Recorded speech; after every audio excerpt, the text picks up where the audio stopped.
지난 시간에는 제사법과 그리스도에 대해서 살펴보았습니다. 계속해서 이번 시간에는 제사장과 그리스도에 대해서 어떤 연관성을 갖고 있는지, 어떻게 연결이 되는지를 살펴보도록 하겠습니다. 교재 154쪽 두 번째 단락에 보시면 제사장, 히브리 말로 코헨은 하나님께 제사를 집행하는 사람이다. 이것은 이방의 제사장과 전혀 다른 것이다. 하나님과 타락한 죄인들 사이에 제사를 집행함으로 하나님의 죄 용서와 구원의 은혜가 주어지는 것이다. 오늘날 구약에 나오는 제사장 제도를 현대의 목사, 교회의 목사로 그렇게 적용하고 이해하는 경우를 종종 보게 됩니다. 그러나 구약 성경에 나오는 이 제사장은 오늘날 교회 안에 있는 목사로 적용할 수 없습니다. 그래서 제사장이 그의 아들들이 계속해서 제사장을 유지했기 때문에 오늘날 담임 목사직을 그 자식들이 계속해서 이어간다 이렇게 주장하는 엉뚱한 적용과 해석으로 빗나가게 되는 것이죠. 이 제사장의 직분은 장차 오실 예수 그리스도의 대제사장직에 대한 일표로 주어진 것입니다. 이러한 이해 없이 구약 성경에 나오는 직분이나 어떤 사건이나 어떤 내용들을 그대로 오늘 우리에게 가지고 오는 것은 대단히 위험하다고 볼 수가 있겠습니다.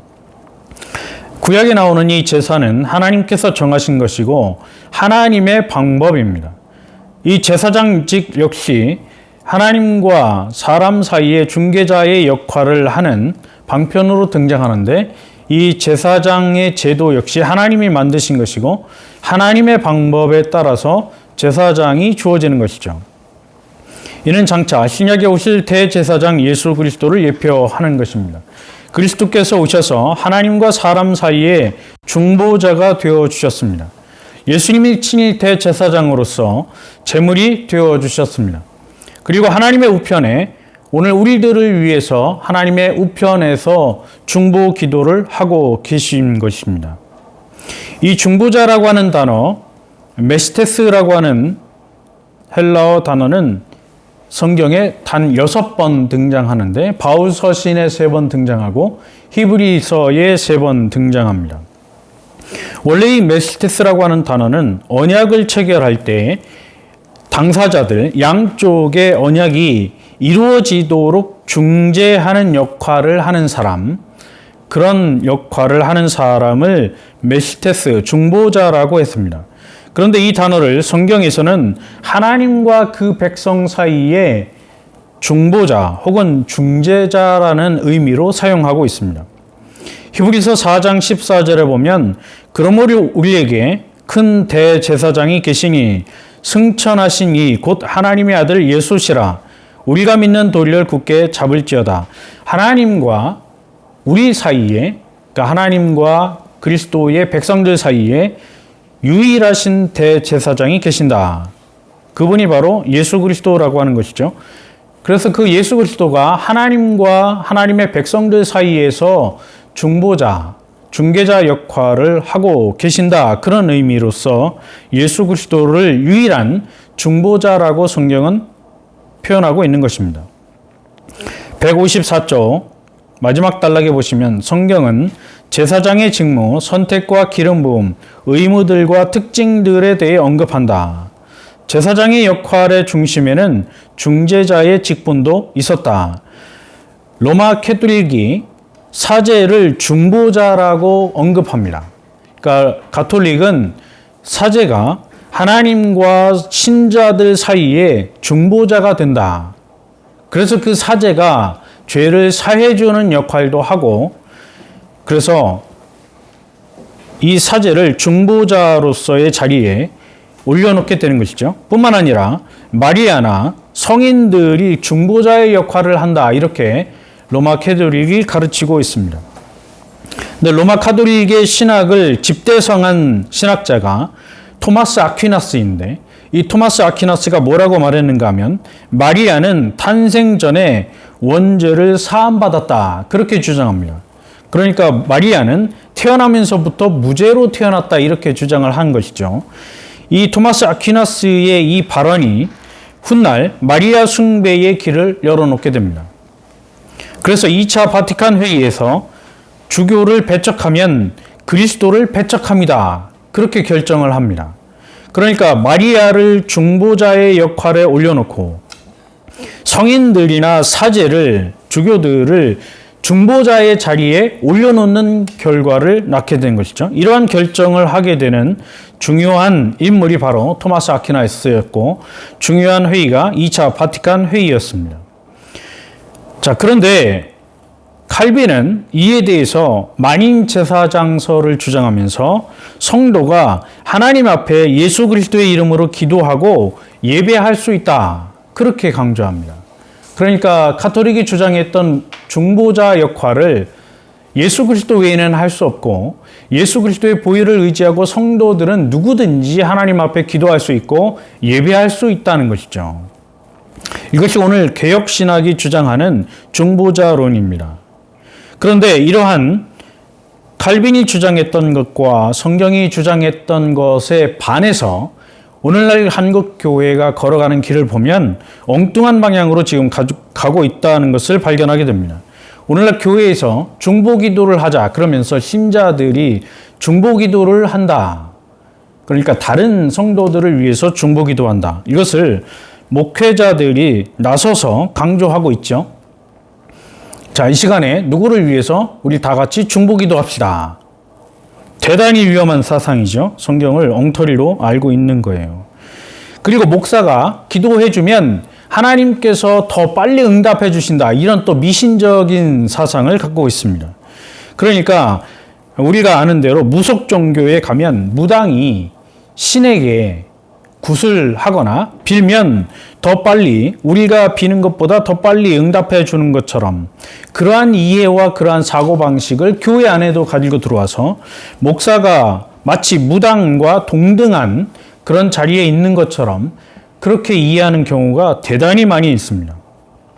그래서 이런 것들을 바로 잡아줘야 되는 것이 목회자들의 사명인데, 어떤 교회를 가든지 이러한 것들을 바르게 교육하는 목회자들이나 교회는 찾아보기가 굉장히 드물다는 것이 현실이죠.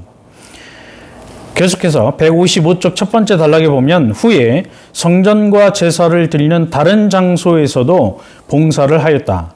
이 제사장적 직무가 갖는 메시아적 중요성은 다양하고 엄격한 조건들을 충족시켜온 사람들이 메시아적인 중요성을 가진다. 예를 들면 아론의 대제사장직은 하나님께서 아론에게 주신 것이고, 그래서 수많은 이스라엘 백성들 사이에 가문 중에 아론이라고 하는 사람을 택하셔서 그를 대제사장직에 세웠던 것이죠. 하나님이 세우신 것입니다. 그런데 이것을 오늘 우리에게 그대로 가지고 와서 아론이 대제사장직을 수행했던 것처럼 오늘 우리도 대제사장직이 얼마든지 가능하다, 이렇게 또 엉뚱한 해석을 하는 사람들이 굉장히 많습니다. 또 더 나아가서 모세가 선지자직을 부여받았던 것처럼 오늘 우리도 얼마든지 모세가 받았던 선지자직을 수행할 수 있다. 그러면서 나도 선지자가 되겠다. 지금 미국에 보면 아직까지 예수님의 12제자, 예수님의 12제자를 오늘날도 계속해서 주어진다 그러면서 자기들이 예수님의 12제자, 사도직이다, 그렇게 주장하는 사람들이 있죠. 이 사람들이 바로 영성운동하는 사람들이에요. 이것처럼 성경을 엉터리로 해석하는 사람들이 굉장히 많습니다. 또 더 나가서 사사시대의 삼손이 사사직을 부여받았던 것처럼 오늘 우리도 사사가 될 수 있다.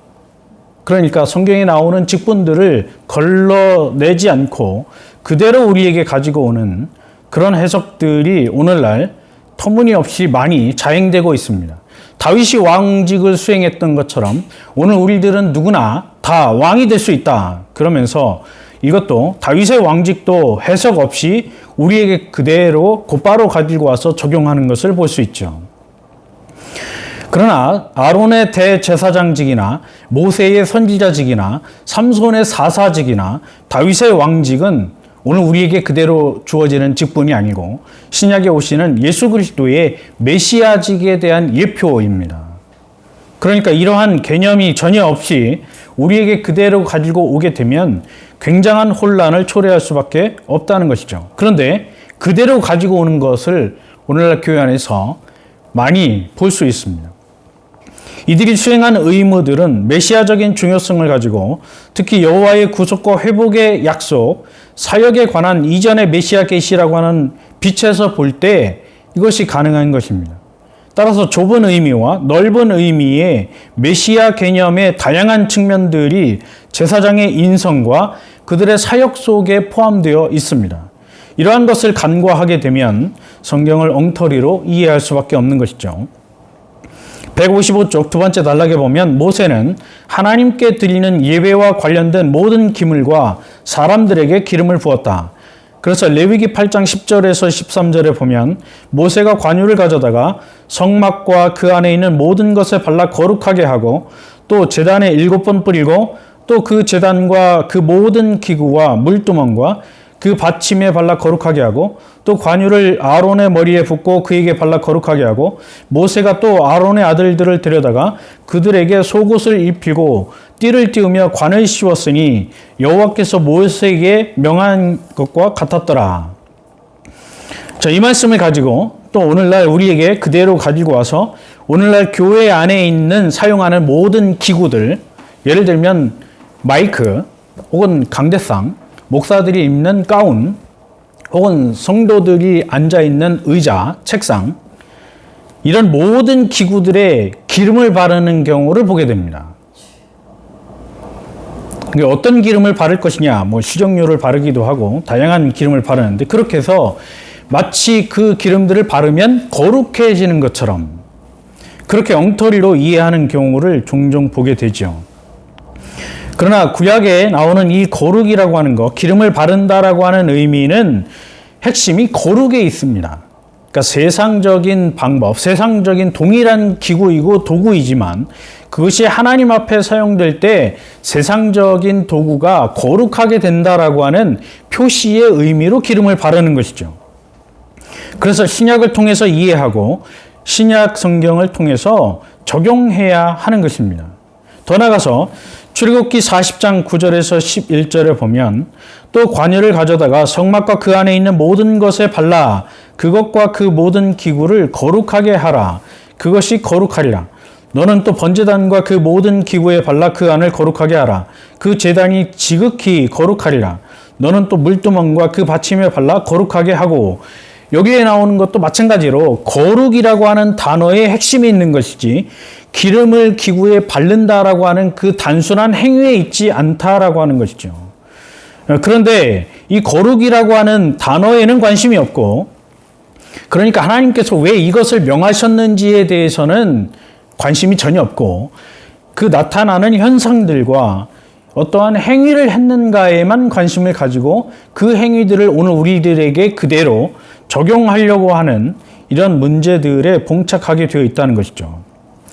155쪽 제일 마지막 부분에 보면 기름 부음은 구별됨, 다시 말해서 레위기나 출애굽기에서 말하고 있는 거룩이라고 하는 것을 강조하는 데 있습니다. 즉 하나님을 위한 특별한 목적을 위해 봉헌된다는 것을 상징하는 것이다. 그래서 하나님께 바쳐진 거룩한 것이다, 하나님께 바쳐진다라고 하는 의미가 바로 기름 부음으로 나타나게 되는 것이죠. 그래서 제사장직을 수행하는 사람들, 아론과 그의 자손들에게 기름을 부었던 것이고, 왕의 직분을 수행하는 사람들에게 기름을 부었던 것이고, 또 선지자의 직분을 감당하는 사람들에게 기름을 부었습니다. 그것은 하나님께 바쳐진 사람들, 하나님께 구별된 거룩한 하나님의 직분자들, 그런 의미로 기름을 부었던 것이지, 그 기름 부음 받는 그 자체의 행위가 어떤 신비적인 요술이나 마술을 가지고 있었던 것은 아니지요.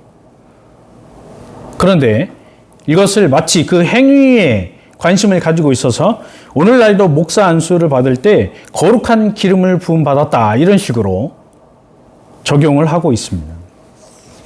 왕들이 기름 부음을 받았고 예언자들도 그 의미가 은유적일 수는 있지만 실제로 기름 부음을 받는 경우가 많았습니다. 이들 세 가지, 즉 기름 부음을 받은 것, 왕과 선지자와 제사장은 모두 예수 그리스도 곧 기름 부음 받은 자로 이해하는 신약의 관점 안에 담겨 있다고 보아야 한다. 그러니까 신약의 관점에서 예수 그리스도의 메시아 직분의 관점에서 이것들을 이해하지 않고 오늘 우리들에게 그대로 가지고 오면 안 된다라고 하는 것이죠. 그래서 예수 그리스도를 예수 뒤에 그리스도라고 하는 직분의 의미, 직분의 이름을 붙이는 것은 구약으로 넘어가면 메시아라고 하는 단어입니다. 그러니까 그리스도와 메시아는 같은 단어이고 기름 부음을 받은 자 이런 의미를 가지고 있는데 예수께서 메시아로 오실 것을 예표하는 것이고 예수님께서 신약에 오셔서 제사장직을 수행하시고 선지자의 직분을 수행하시고 왕의 직분을 수행하신다라고 하는 예수 그리스도의 메시아적인 구속 역사적인 그런 의미에서 이해를 해야 바른 이해를 할 수 있는 것이죠.